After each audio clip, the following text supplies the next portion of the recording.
Hey everyone, welcome back. Welcome to day 4 of my 30-day video challenge. Today, you might need to grab your tissues. Don't worry, like things will get better, but this is the icky bit. Um, so, moving on from what I shared with you yesterday, I eventually ended up confiding in my family. I ran to my brother's house when I was being threatened with a knife, and was kind of forced, I suppose, to let him in on what was going on in my household. And he was very lovely about it. He is an earth angel, my brother. He's amazing. Both my brothers are just beautiful. So he supported me in an amazing way, and he didn't come around to our house with a pitchfork. But he supported me, while I managed to claw my way out of that relationship, and I'm forever grateful to him for that. Um, and so getting out of that and owning up to it to people, and especially my family, for them to find out how their little girl, in a way, the only daughter, so had been treated for the last 3 years, was pretty confronting and icky. And something that I just wanted to put out there was that before I had found myself in an abusive relationship, um, and in a way, I always kind of say I was lucky because it was more emotionally abusive than it was physical. He would throw things at me, and he would grab me and kind of shove me around, but he was more emotionally abusive. And I used to kind of say that, that's not nearly as bad as, some of the violence that women put up with. But now I just think they're all just shades of grey. It's all just despicable and disrespectful and awful, and nobody should have to live with it. It's all wrong. But I used to think to myself, why do women stay in those relationships? That's not love. Like, why would you do that? And it wasn't until, again, this is why I'm grateful for the things that I've been put through, so that I can have insight into what it's like.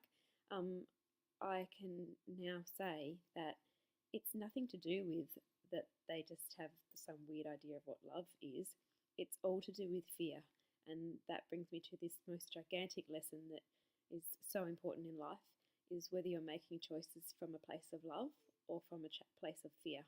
And I was definitely making all of my choices from a place of fear. I was making it from fear of loneliness, fear of rejection, with him, fear of the repercussions, fear of his control, fear of him taking my house away, fear of him ruining my relationships with my friends, fear of him pushing me away from my family. All fear, rather than choosing from a place of love, which would have been self-love and looking after myself and respecting myself enough. But they control people with fear to the point where they're not having fun in a relationship anymore. The women are just cornered, and sometimes it's men too, by this controlling, awful person that is trying to break them down, one brick at a time. So I like to take pride in the fact that he did not break me, and I am determined to live my life despite what he put me through. Some of my health struggles are still to do with the stress that I went through at that time, but I am going to live my life, and I'm determined to do it despite what I went through. So, yeah, I just wanted to give that little bit of insight that people don't stay in those relationships for fun, that they feel trapped. And any kind of support that you can give somebody if you suspect that they're in a relationship that is abusive in any way, or just not supporting them, is just be there for them. And let them know that whatever they need, you can help them with, and just support them in the process of getting out of it safely. And if you're in that relationship yourself, reach out to people, speak to people that you can trust, and even call Lifeline, or see a counsellor, a psychologist, anybody that you feel you can get the right support from, and healthy, positive, encouraging advice. And stay strong, because you deserve more than that. So a little while after I got out of this relationship, I was in a very, very deep depression. I had no motivation to get out of bed each morning. I just thought, who's going to notice if I get up and then go to bed at the end of the day? So why don't I just stay here all day? I really felt quite broken. But at the same time, I still had my fight in me. I'm a very determined person. So I thought, no, dash it. How can I get my motivation back? So I got myself a puppy, because I'd always wanted a border collie. So I went and got myself a beautiful little border collie called Ned. He was the sweetest soul. He was my absolute lifesaver.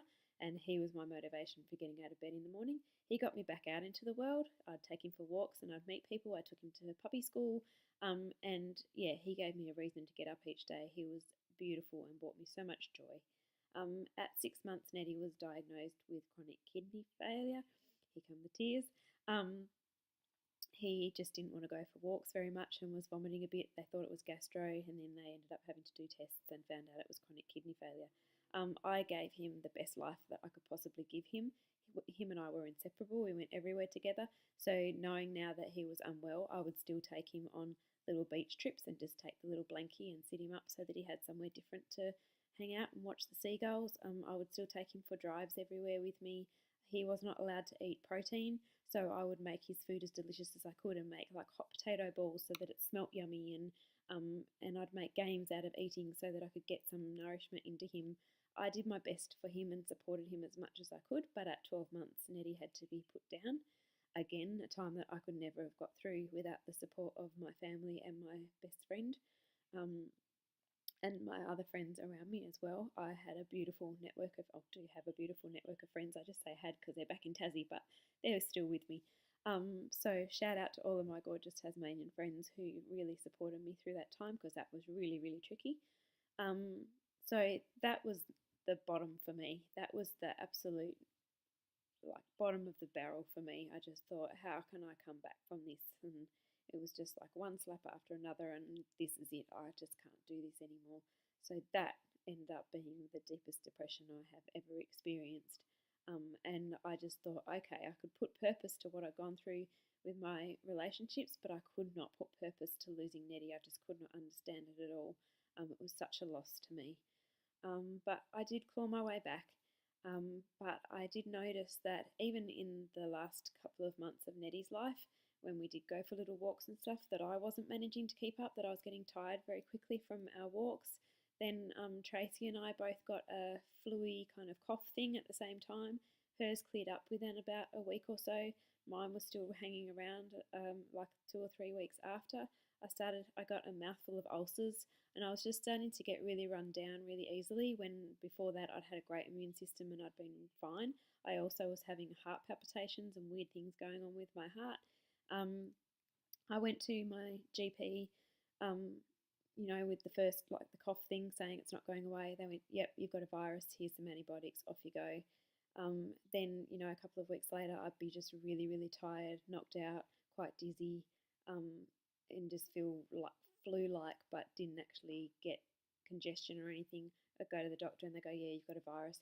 Those same symptoms would reoccur like every week, every 2 weeks, and they'd send me home to rest and go, I'll give you the next 3 days off work and the weekend, and you go back on Monday. And I go back on Monday and everybody go, you okay now? And I go, yeah, I'm okay. But deep down I go, but I'm not okay. I still feel yucky. So I went to my doctor and said, look, it's been 6 months now and I keep having the same virus over and over again. It's a little bit weird that I keep getting the same virus. I'm worried that something else is going on. Lots of tests taken. Some of my results would come back a little bit funny, but not enough to be worried about, just a little bit high or a little bit low. And eventually my doctor looked at me and said, you've got chronic fatigue syndrome or adrenal fatigue. And I went, oh, okay, what does that even mean? And what can I do for it? And he said, I've got no drugs for you, can't help you. You just have to rest a lot. Bye. So I walked out of that office going, I've worked in the pharmacy industry and the health industry for, 16 years, and they're telling me that they can't do anything for me. I felt isolated. I felt really let down. I felt terrified, and I just did not know where to turn. I felt like people would think she's just not trying hard enough. Oh yeah, we all get tired. People didn't understand that it was an intense experience. It's not just tired, it's absolute exhaustion. Its muscles can't get you up those 4 steps. Its muscles can't hold your toothbrush while you're brushing your teeth for that long. They can't lift your food from your plate to your mouth without burning. Like my muscles were just burning. My skin was sore to touch. My eyes became sensitive to light. My ears became so sensitive to sound that if I wore high heels or noisy shoes, that noise of my footsteps resonating in my ears hurt. It was, yeah, horrible. And so I'm very, very lucky that I had the support around me that I did. And obviously, this is the first chapter in my health failing, or not failing, but my health challenges journey. So there is more to come and lots more hope. But this is why I was really hoping to reach out to people that might be suffering with adrenal fatigue or fibromyalgia, or any kind of autoimmune disease, because I get it, I understand, and that would have been invaluable to me to have somebody actually in front of my face that knows exactly what it's like, who can say, "How are you today?" and be prepared to hear what the honest answer is without thinking, "Oh gosh, you're such a moaner." So if you are in that position, or you know somebody who is, know that there is hope, that I can totally get you back to a place where you feel you can function again, where you can feel joy and you can live life without limitations.